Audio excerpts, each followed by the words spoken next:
बहू के पलटते ढंग। पुणे में रहने वाली शीना के ससुराल में सिर्फ 3 लोग थे। इस वजह से घर में ज्यादा काम नहीं होता था, तो वो दोपहर तक अपना सारा काम खत्म कर लेती थी।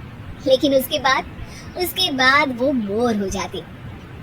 इस वजह से उसने शिनचैन कार्टून देखना शुरू कर दिया, जो धीरे धीरे उसके व्यवहार पर इतना इफेक्ट करता गया कि वो खुद भी शिनचैन जैसी ही बातें करने लगती है। एक रात डिनर करते हुए, अरे बहू जरा अचार तो देना। ओहो ससु माँ, आपसे इतना काम भी नहीं होता। इस तरह तो आप जल्दी जल्दी बुढ़िया हो जाओगी। अरे शीना, ये तुम कैसे बात कर रही हो? आपको तो कुछ भी समझ में नहीं आता। ये शीना का शिनचैन स्टाइल है। ऐसा बोलकर शीना वहाँ से चली जाती है। अगली सुबह शीना सबके उठने से पहले ही घर का काम खत्म करके कार्टून देखने बैठ जाती है। अरे वाह बहू, कमाल ही कर दिया, इतनी जल्दी सारा काम खत्म कर दिया। बस भी कीजिए, अब मैं इतनी भी कुछ खास नहीं। ओफो, तुम और तुम्हारे शिनचैन का भूत, जाने कब नॉर्मल इंसान की तरह बात करोगी। मॉम, आप तो बस मुझसे जलती रहती हैं। आपको क्या पता मेरी लाइफ कितनी मुश्किल है। अच्छा छोड़िए, अब मैं शॉपिंग के लिए जा रही हूँ।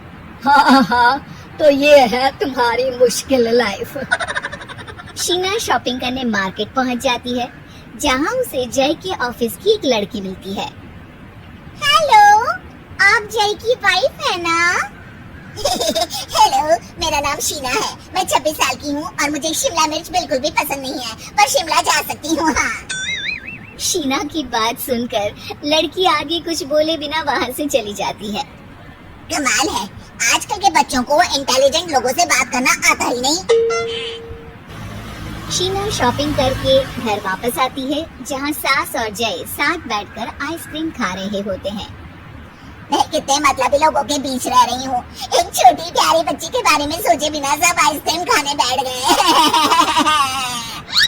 अब इतना नाटक करने की जरूरत नहीं है। तुम्हारी आइसक्रीम फ्रिज में रखी है, खा लो। आइसक्रीम, मैं आ रही हूँ। इसी तरह दिन बीतते हैं। अभी तक तो घर में सारे लोग शीना की हरकतों से परेशान हो चुके होते हैं। एक शाम उनके घर पड़ोस के अंकल आते हैं, जिन्हें देखते ही शीना बोल पड़ती है। हेलो अंकल, आज आप यहाँ? ये कह रही है आप यहाँ बैठिए, हम अभी आते हैं। ऐसा बोलकर शीना की सास उसे लेकर रसोई में चली जाती है। अरे वो तुम्हारी पापा की उम्र के हैं, उनकी इंसल्ट तो मत करो। आपको तो बस अपनी ही खुशी दिखाई देती है। शीना के ऐसे बोलने पर सास हैरान रह जाती है और शीना बाहर आकर अंकल से कहती है, तो अंकल, आज आप क्या लेने आए हैं? या फिर बस सासू माँ को देखने का बहाना चाहिए? वैसे ये इतनी भी अच्छी नहीं है, पूरा समय मुझे डांटती रहती है और कभी कभी तो खाना भी नहीं देती।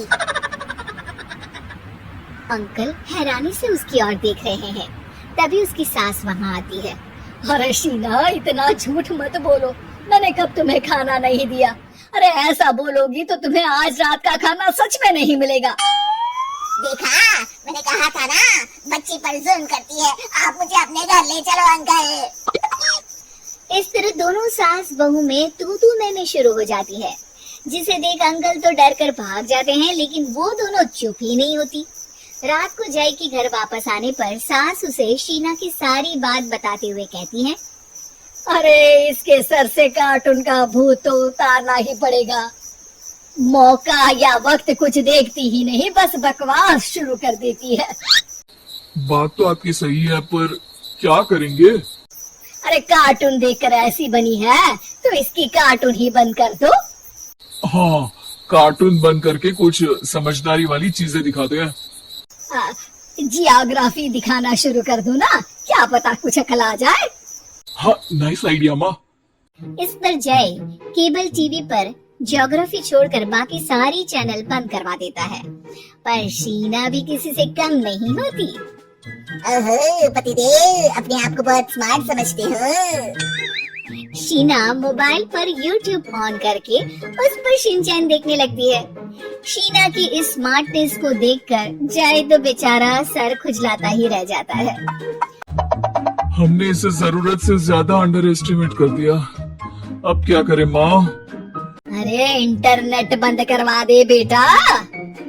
शीना को कार्टून की दुनिया से बाहर निकाल वापस इंसान बनाने के लिए अब जय इंटरनेट भी बंद करा देता है, जिससे शीना परेशान हो जाती है। सब मेरी खुशी से जलते हैं, पर अब क्या करूं? शीना सोच में पड़ जाती है, लेकिन कोई आइडिया नहीं मिलता, जिस पर मजबूरी में वो ज्योग्राफी देखना शुरू कर देती है। लगता है अब कुछ ही दिनों में इसके सिर से शिनचैन का भूत उतर ही जाएगा।